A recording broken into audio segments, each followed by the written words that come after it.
Isang paalala, ang video na ito ay ayon lamang sa aking sariling pananaliksik. Hindi ko nais na pilitin ang sino man na maniwala sa videong inyong matutunghayan. Kung hindi kayo kumbinsido sa mga impormasyon at taliwas ang inyong paniniwala sa kaalamang aking ilalahad, maaari kayong gumawa ng sarili ninyong pagsisiyasat para sa inyong kakontentuhan. Ang videong ito ay gabay lamang sa mas malalim na kaalaman at pag-intindi at hindi gawa ng isang profesional. Naniniwala ako na malaya tayong magbigay ng opinyon at suhestyon bilang malayang mamamayan ng Pilipinas. Maraming salamat po. Sa panahon ngayon ay usong-uso ang mga loan app na maaari kang makautang gamit lamang ang iyong cellphone ng instant, lalo na sa oras na gipit ka na at wala ka ng malapitan.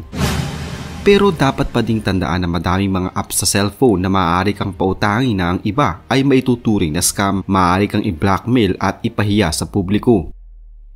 Alam nyo ba na madalas na ginagawa ito ng ilang mga loan app na gawa ng China? Kung susuriin ay napakaayos na mga apps na ito at walang pinagkaiba sa ibang mga legal loan app. Rehistrado ito at nabigyan ng kaukulang permiso pero hindi sa legal na paraan. Ang mas nakakatakot pa ay hindi lamang iisang app ang kanilang ginawa kundi napakarami na rin. Nagtatayo pa sila ng mga pekeng call center companies upang subaybayan ang mga ito. Ilan sa mga nagtatrabaho sa mga naturang call center companies ay properly trained ng mga Chinese citizen at meron ng mga call center companies na ito dito sa Pilipinas. Maraming mga kapit sa patalim ang ginagamit ang mga app na ito dahil sa napakadali lamang nitong gamitin. Hindi na din kailangan ng kung ano-anong mga dokumento kahit pa ng credit history. Hindi komplikado ang proseso at kahit na sino ay maaari itong gamitin at sasabihin pa sa iyo na ito ay interest-free. Kahit naman yata sino ay maiengganyo kung napakadali na lamang ang makautang. Pero makalipas ang isang linggo mula nang maipadala ang pera sa iyong account ay magsisimula na din ang iyong kalbaryo. May tatawag sa iyo upang maningil. Kung hindi ka makabayad ay magpapadala pa sila ng mga mensahe na kadalasan ay sa WhatsApp. Kung hindi ka pa din makakapagbayad ay haharasin ka naman nila at mauuwi na sa pang-blackmail. Kung matatandaan ang isang topic na na-feature sa Kapuso Mo Jessica Soho sa GMA7, isang Pinoy na nangutang gamit ang isang app at nang hindi ito makabayad ay pinadalahan ito ng korona ng patay at ng kabaong.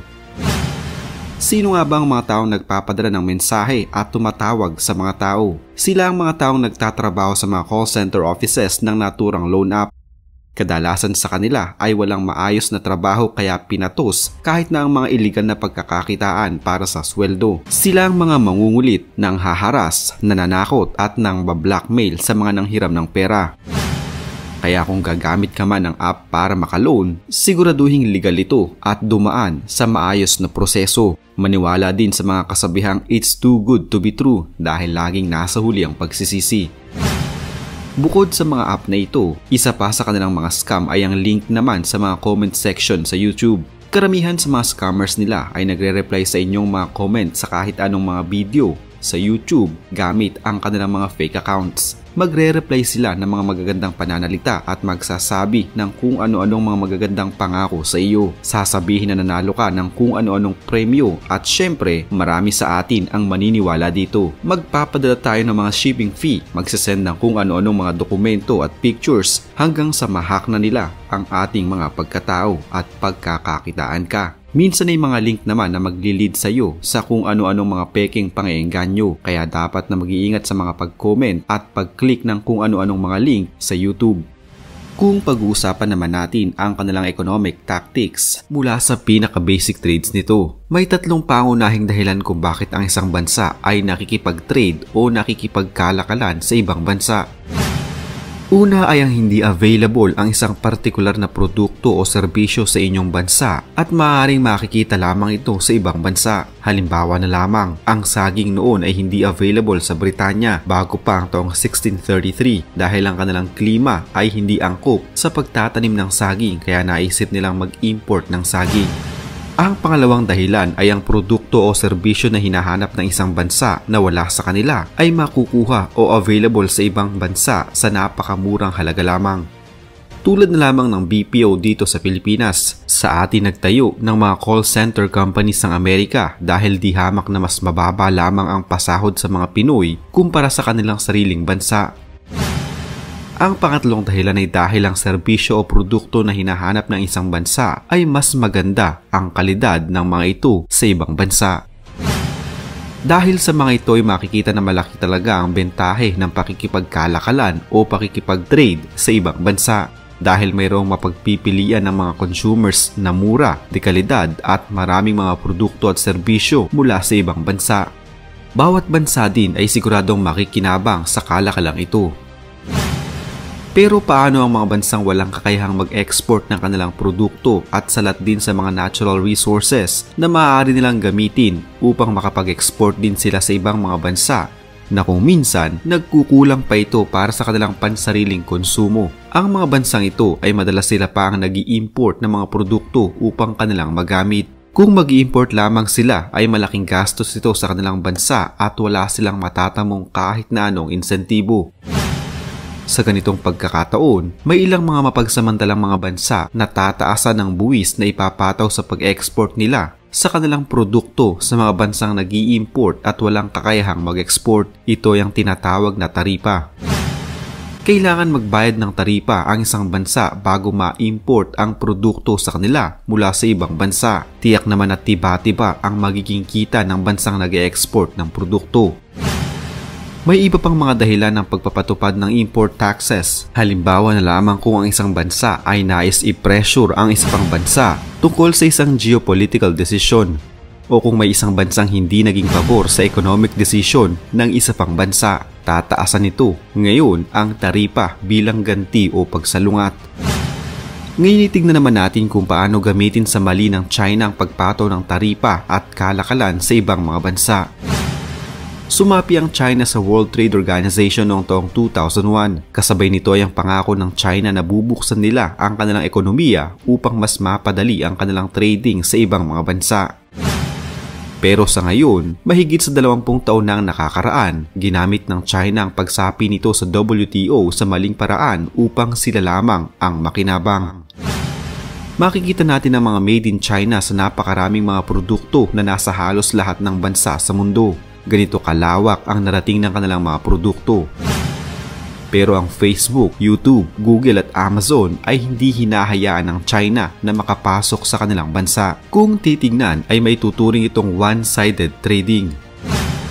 Hinayaan ng China na maging madali lamang ang paglabas ng kanilang mga produkto sa kanilang bansa at makapasok ito sa napakaraming mga bansa, subalit pinigilan naman nila ang ibang mga bansa na magpasok sa kanila ng ibang produkto o serbisyo at ang kanilang mas malalang ginawa dahil sa pinagbawalan nila ang mga ito na makapasok sa kanilang bansa ay kinopya na lamang nila ito at gumawa ng sariling bersyon gamit pa din ang kanilang sariling teknolohiya. Sa ngayon, pinalitan ng China ang YouTube at gumawa ng Youku. Pinalitan ng Amazon at gumawa ng Alibaba. Ang kanilang Google ay Baidu at ang kanilang Facebook ay Weibo. Mahahalata na kinopya ng mga ito ang halos buong konsepto ng mga social media platforms na ito at gumawa sila ng mga clone para lamang mapigilang makinabang ang ibang mga bansa sa kanila. Kahit ano atang lumabas na bagong gamit ay makikita mo din ang clone nito sa China. Mapag-gadgets man yan hanggang gamit sa bahay ay meron silang copycat. Sa totoo lang ay hindi tama ang pangungopyang ito, subalit ang diktador ng gobyerno ng China ay hinayaan lamang ang mga kumpanya sa kanilang bansa na gumaya ng mga produkto at pinoprotektahan pa sila ng gobyerno. Pangalawa sa mga armas ng China upang umibabaw ay ang tinatawag na economic dumping. Ito ay ang pag-e-export nila ng kanilang sariling gawang produkto sa napakamurang halaga na nakakaengganyo naman sa ibang mga bansa at tatangkilikin ito upang mapagkakitaan. Siyempre, sa mga negosyante na nais talagang kumita, kukuha sila ng produktong ibebenta mula sa napakamurang halaga lamang. At sino ang makikinabang noon kundi ang bansang China? Kaya nga nariyan ang Divisoria, Baclaran, Shopee, Lazada at kung ano-ano pang mga tindahan na nagtitinda ng kung ano-ano mga produkto mula sa China at ang mas malala pa dito ay matatalo ang ating mga lokal na produkto.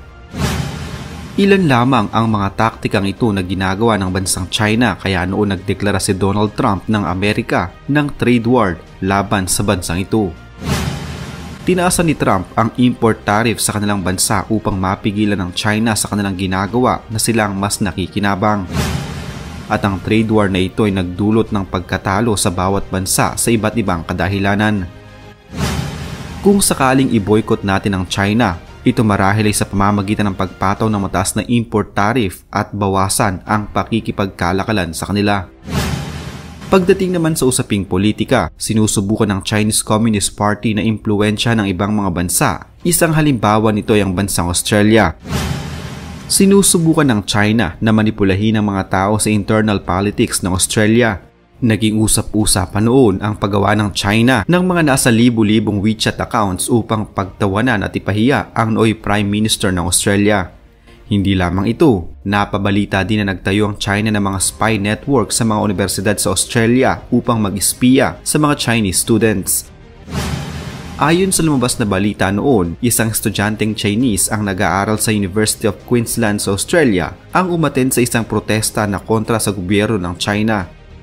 Ilang araw lamang ang lumipas ay binisita ng mga opisyal ng China ang pamilya ng naturang estudyante at binantaan umano ang pamilya nito na patahimikin at kontrolin nila ang kanilang anak. Dahil kung magpapatuloy umano ito ay hindi magiging maganda ang kahihinatnan nilang mag-anak. Gumagastos ng malaki ang China upang mag-espiya sa mga nag-aaral na Chinese sa bansang Australia. Bukod sa Asia at sa kanlurang Europa, ang Africa ay hindi din pinalagpas ng bansang China. Tila tinake advantage ng China ang kahirapang pinagdaraanan naman ng Africa. Sa bansang ito, nagpatayo ang China ng mga dam, highways at malalaking mga proyektong pang-infrastruktura na ang gastos ay ipinautang ng China sa gobyerno ng Africa. Alam ng China na ang bansang ito ay walang kakayahan na mabayaran ang lahat na ito bilang isa lamang na mahirap na bansa at wala ding mapagkukunan ng tiyak na yaman. At sa hinaharap, kung sakaling hindi talaga ito mabayaran ng Africa, kukunin ng China ang pagkakataong ito upang bumawi sa Africa sa pamamagitan ng pagkuha ng ilang mga lugar mula sa bansang ito. Hahanap sila ng mga lugar na kung saan maaari silang magpadala ng mga militar at magtatayo ng kung ano-ano, tsaka nila ito aangkinin tulad na lamang ng mga pantalan. Ito ay tinatawag na death trap o patibong gamit ang pagpapautang.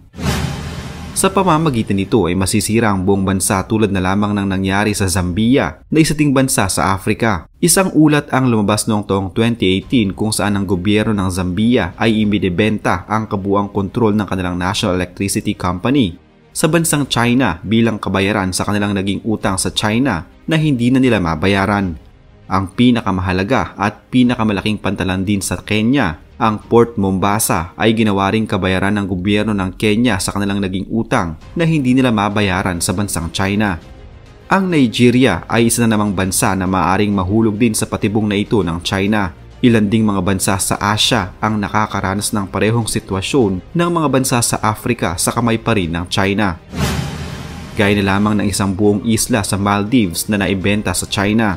Ang Hambantota ay napakahalagang pantalan para sa Sri Lanka. Noong una pa lamang ay hinayaan ng Sri Lanka na gastusan at ipatayo ng China ang naturang pantalan. Subalit nang matapos ito at hindi mabayaran ng Sri Lanka ang kanilang naging utang sa China sa pagpapatayo ng naturang pantalan, kinuha ng China ang buong pantalan na nasa 15,000 acres ang laki at magiging pag-aari nila ito sa loob ng halos isang siglo.